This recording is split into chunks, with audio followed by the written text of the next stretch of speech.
Hello everyone, welcome to our next tutorial. Today we will be discussing about VAR backtesting. Previously in our VAR discussions we have touched upon various concepts, theoretical concepts that are widely used in the area of VAR, which is value at risk. Then we have built Excel models to calculate VAR number, basically historical simulation, Monte Carlo simulation, bootstrapping, delta normal, and we have also compared the results of all these four models and shown that the results are very close to each other. Now the next thing which we will be touching upon is VAR backtesting. Okay, so as we have discussed, especially during operational risk classes, that Basel allows banks to build their own models to calculate the risk, because Basel believes that bank is best judge of their risk. They understand their risk better than the regulators.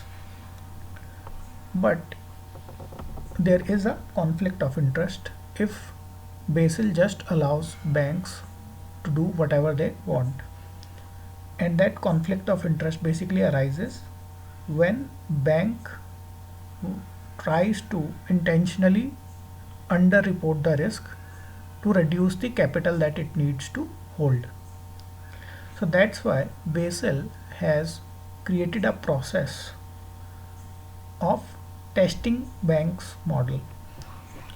So there are these three important process through which Basel assures that bank, whatever model that has been created by bank, is up to mark or not. Let's start from the third one, which is independent review. Again, during operational risk classes, we have talked about a very special unit within a bank, which is called as IVU. It is IVU. It stands for Independent Validation Unit, where you have subject matter experts analyzing the model and whether this model is accurate or not, as in the calculations within the model is correct or not, data that has been provided to the model is correct or not, is there a scope of manipulation of data that has been provided to model, the reports whether they are accurate or not, they are at right aggregated level for management to understand or not, can data in the reports be manipulated by someone. All these things basically are looked after by IVU, which is again bank's internal employees, but they are subject matter experts and they don't belong to that particular unit. They belong to some other unit, so that there is no conflict of interest. Second thing is stress testing, where the model needs to perform under various stress scenarios. So certain stress scenarios are created by regulator, and then bank also creates additional stress scenarios. A stress scenario could be something like, will my model be able to predict right amount of risk in case interest rate increases in the market by 100 basis point or decreases by 100 basis point? Will my model work? That is, will my model be able to predict right numbers if GDP of a country shrinks by 10%? If my Will my model be able to predict right amount of risk if unemployment rate jumps by 15%? So all these things basically comes under stress testing. Then third thing which we are discussing today is back testing, which is basically process to verify if actual losses are in line with projected losses. So if you see our model,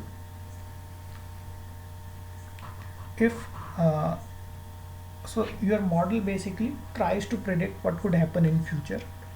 So if my model, if my 10-day VAR model is saying my losses are 4 million, then when I have these 10 days data available with me, that is basically after 10 days when I have the actual data, then I go and see whether my maximum loss was 4 million or not.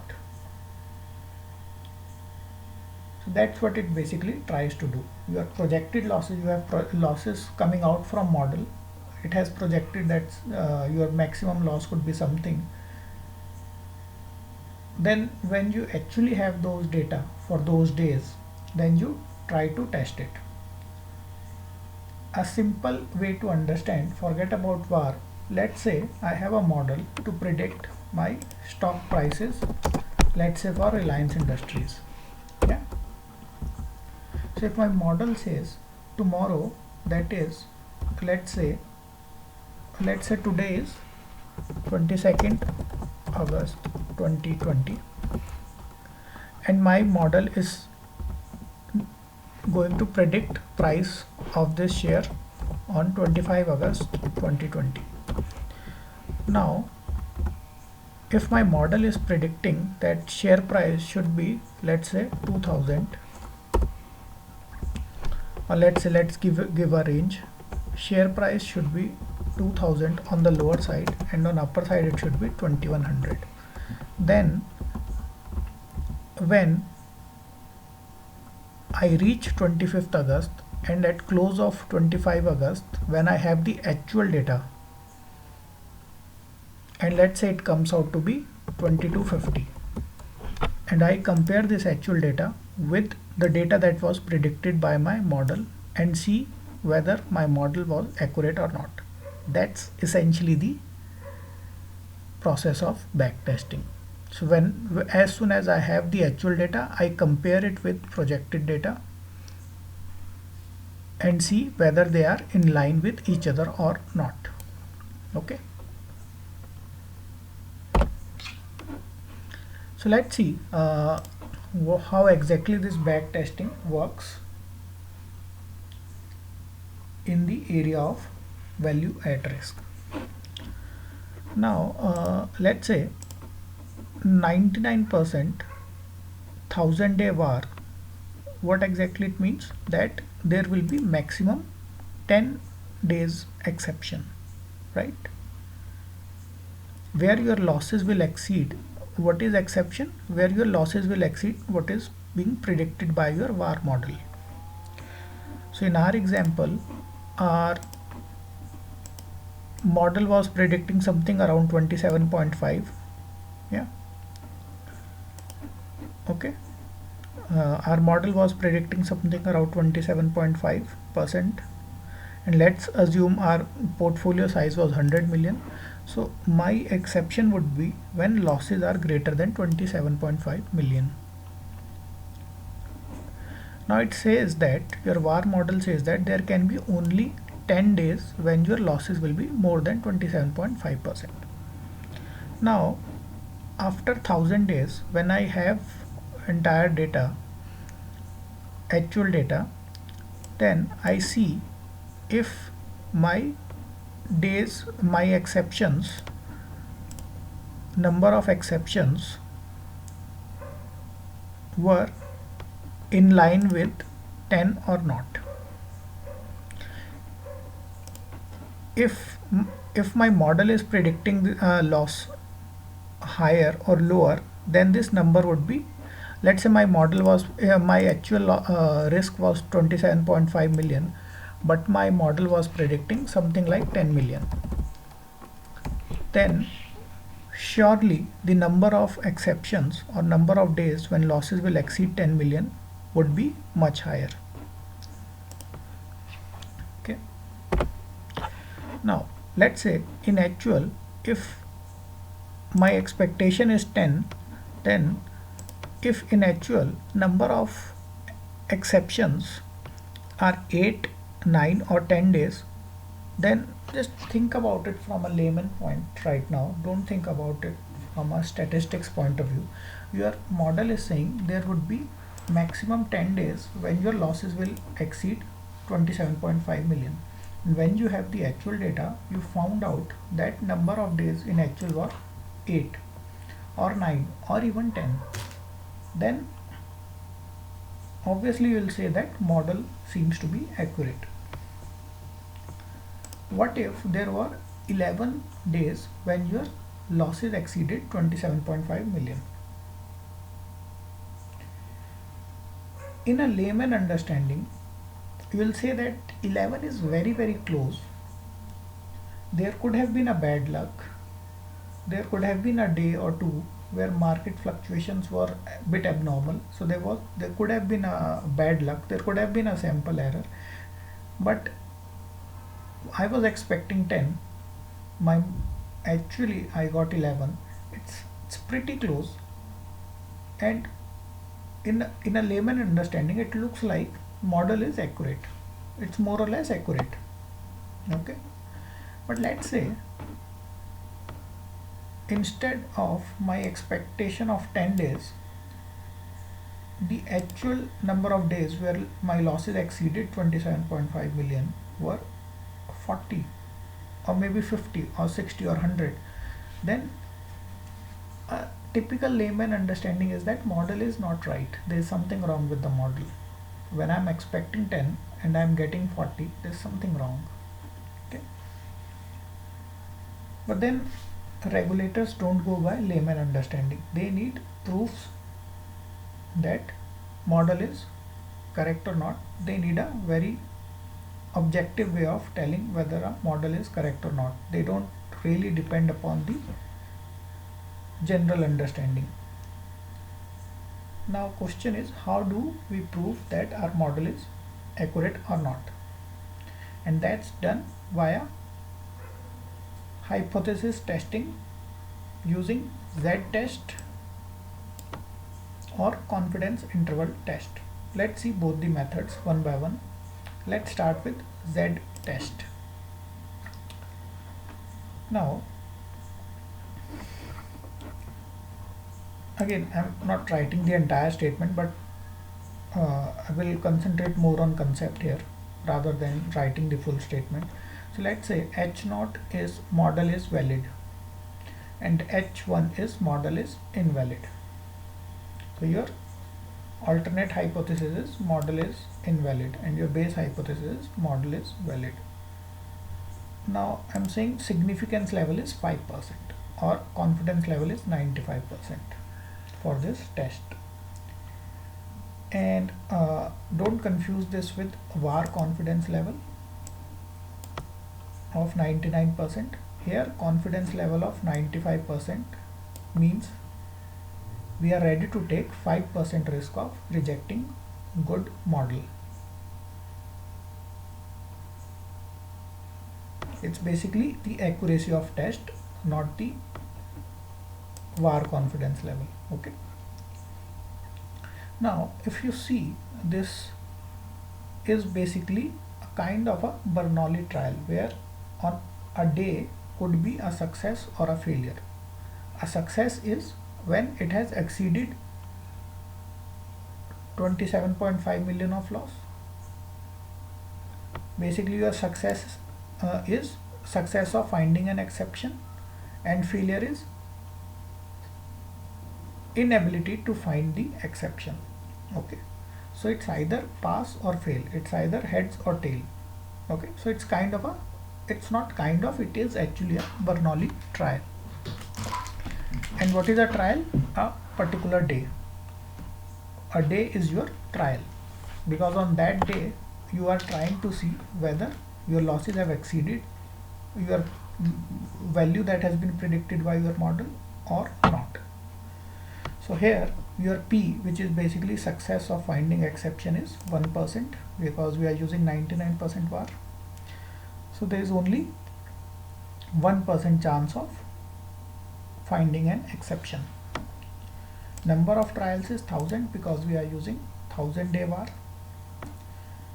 And Q is, which is failure to find exception, it is 99%. Now for Bernoulli, your mean is N into P. So it becomes 10 which is 1000 into 1%, it becomes 10.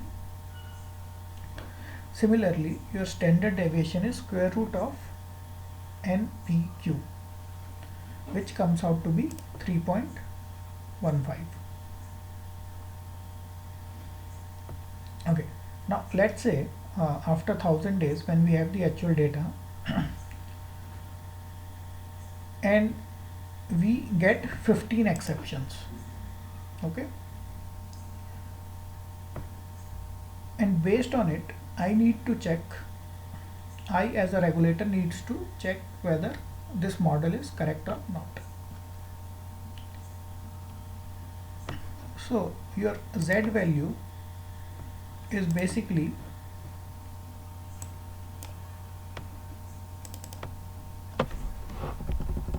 okay, now it looks better.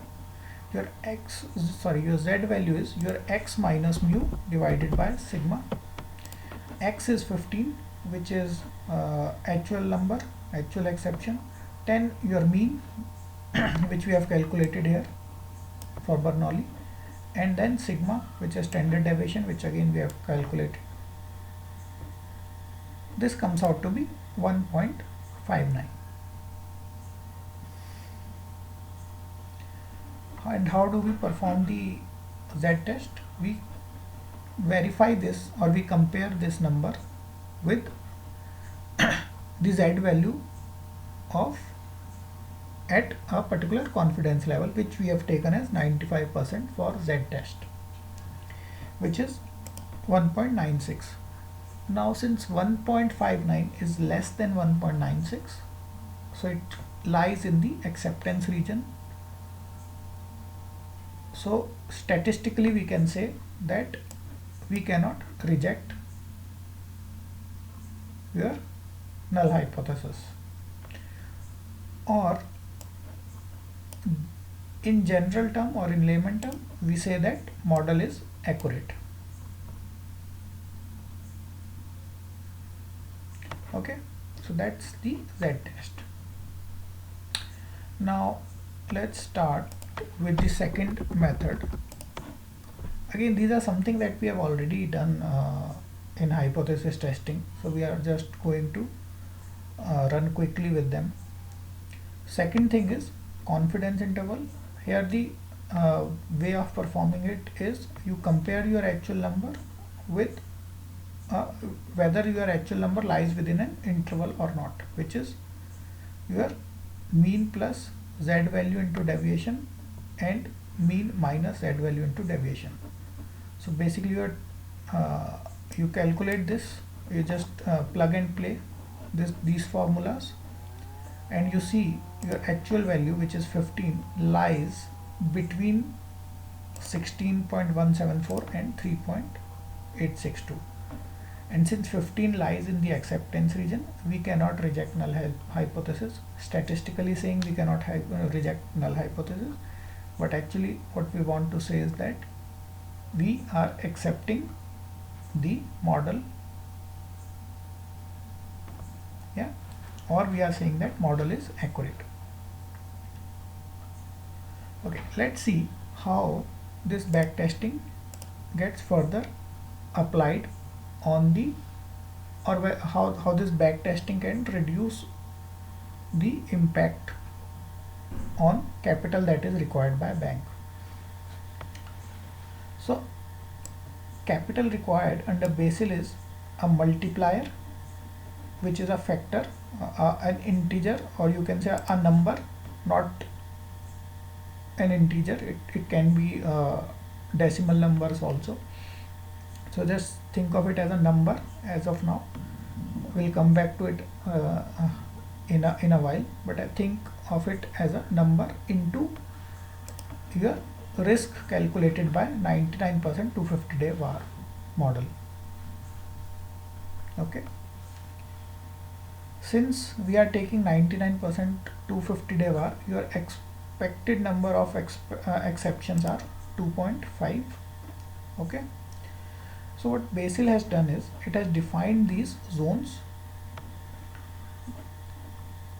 which are called as green, yellow and red.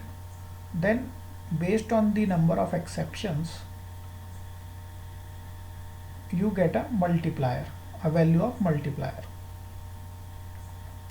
So if you are lying within green zone, which says that your number of exceptions are 0 to 4, then your multiplier is 3.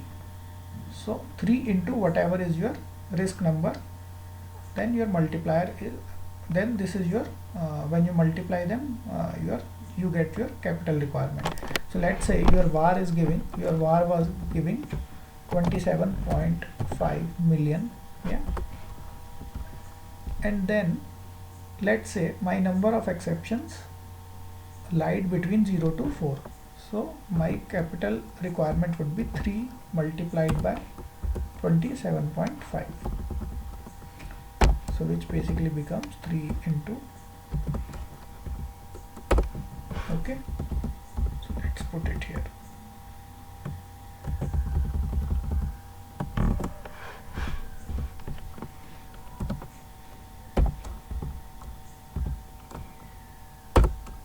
Okay. Now had my number of exceptions been 5, my capital requirement would have been, instead of 82.5 million, my capital requirement would have been 93.5, and so on.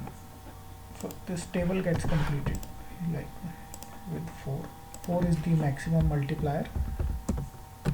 Okay, so if my number of exceptions were more than 10, then my capital would have been 110. So now where backtesting helps is, it allows bank to stay in the green zone. How? Because it defines this, it continuously checks whether your model is accurate or not before going to regulator. Before regulator can perform an audit, you, using your back testing, you can check whether your model is accurate or not. And if your model is accurate, it should never generally give more exceptions than 4, and it should ideally give exceptions around 2.5, but still there is some leeway attributed to some bad luck, some sampling error, or some particular days when market has been like very volatile. So considering all those things, Basil has said that even though your expected exception should be 2.5, we are still okay even if it is till 4. Okay. Now this zone, just for examination point of view, this yellow zone is critical, because here your supervisor can decide what multiplier needs to be applied. Even if my exceptions are 9, but your regulator can still say fine, you can have 3.4. Why? Means when we talk here about supervisor, we actually mean regulator. They are not two different things. By supervisor, don't confuse it with bank supervisor. Supervisor is basically your central bank or regulatory authority, like Fed in USA, PRA in UK, RBI in India. Yeah. So if your exceptions lies within yellow zone, then regulator will try to find out why the exceptions are on a higher side. And if it finds out that there is a genuine reason, there has been a sampling error, or there has been some days where market has been like extremely unexpectedly volatile, then it may suggest a lower multiplier. But if it finds that your exceptions are 5, but if a regulator finds that your model is wrong, then even though it multiplier should have been 3.4, it can prescribe a higher multiplier. Okay. Let's see challenges with backtesting. First is intraday activity. Now assume that your portfolio has 2 stocks and you are calculating VAR for those 2 stocks. But what if during the day I bought another stock and sold it before close of the day, and there was quite a big substantial loss on that share or on that trade? Okay, so that's what basically intraday is. So what we are assuming right now is that bank's portfolio is static, and at the end of the day I just calculate a overall loss or profit to that portfolio or overall return for that portfolio. But that's actually not the case. Bank keeps doing lot of trades throughout the day. Lot of trades gets closed throughout the day. Lots of trades gets opened throughout the day, and because of this intraday activity, your actual losses can be different from what you are modeling. And again, when we calculate return, we simply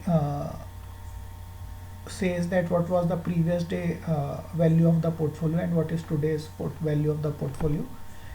But what we don't include is your fees that you have paid for those transactions, your brokerage, your tax. So if I'm having a profit of 10%, but that's not the profit of 10%, it's actually 7%. Given, let's say if 30% is tax, then it's actually 7%. Okay, and let's say there is a brokerage of 1%, then if your return is minus 10%, it's actually not minus 10%, it's minus 11 if you include your brokerage, transaction cost, your trade. There is a tax on trade also in certain countries. Even in India you have STT, so those kind of taxes can actually increase your losses. Which gives us some terminology, some new terminologies. One is hypothetical return, which says that return calculated assuming static portfolio, which is basically what we have done so far. Then you have actual return, which is the real return from dynamic portfolio. Then you have clean return, which is your actual return, that is your real return minus cost of market factor like tax, fees, brokerage, etc. Okay, so we have used hypothetical return in all our models, and it is recommended that we top our model to include actual returns also, not only hypothetical returns. We need to be able to run our model on actual returns also. So alright guys, that's all for back testing. Hope these concepts are clear. Ways to prove whether the model is accurate or not using Z-test, confidence level test. Basically the models for back testing are clear, the concepts for back testing are clear. And in next class we'll be discussing about VAR mapping, and then we'll close the discussion on VAR.